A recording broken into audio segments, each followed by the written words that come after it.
point that you mentioned earlier about how we can't build our way out of this problem. And as I understand it, Harris County voters are going to be deciding on whether you'll be building a new jail. Is that true? No, that's not true. What's the status of the quote-unquote new jail for Harris County? I think the sheriff is kind of calling it a booking facility that he wants. It's an inmate processing center. Okay, tell us about that. What's the status? Well, the last information I got was about a month ago at Commissioner's Court. That issue was referred back to the budget office to look again at the numbers.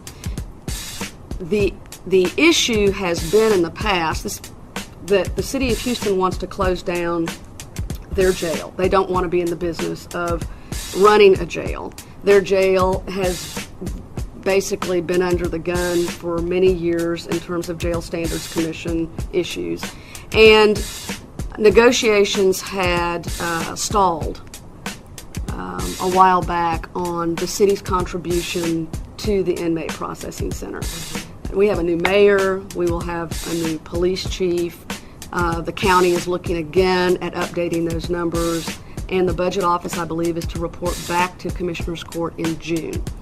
I was at a meeting with the sheriff the other day, a group that deals with the mentally ill within the Harris County Jail, and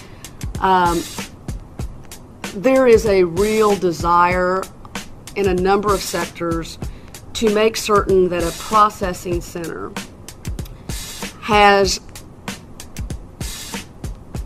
is a facility that is capable of diverting people whose biggest issue is their mental health for offenses like criminal trespass, a way to divert them to an appropriate facility if that is the appropriate result without leaving an officer with no other place to take them but the jail. And there's also a desire to incorporate some reintegration, reentry programs so that people exiting the jail who are finished with their sentences can be linked up to services that will help them succeed.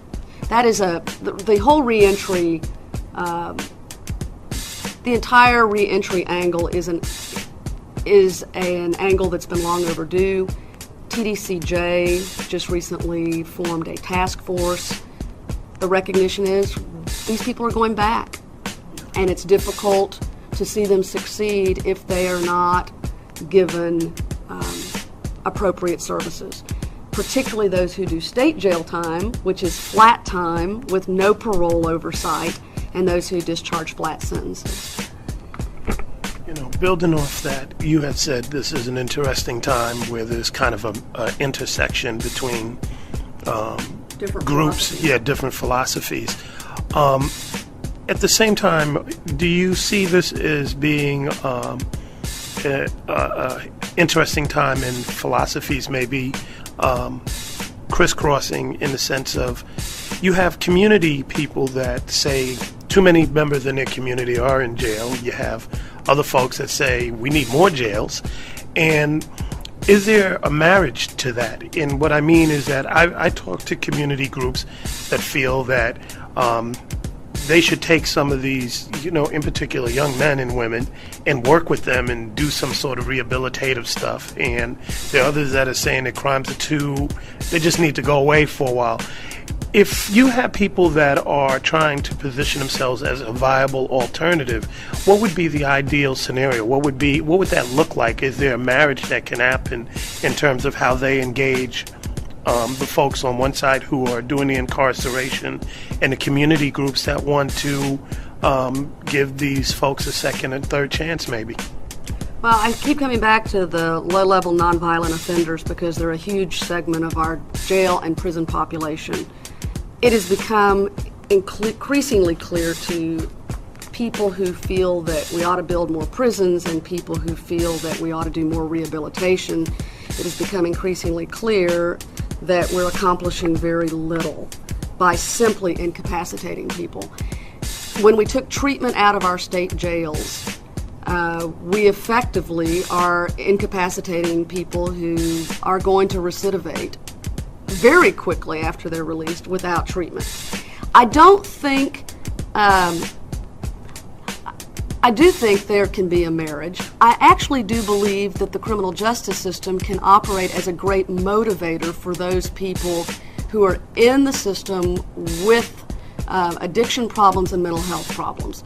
And that's one of the reasons drug court research has been so good and has shown such success, is because people who don't have someone sort of guiding them, motivating them, and the criminal justice system, for all of its problems, can do some of that.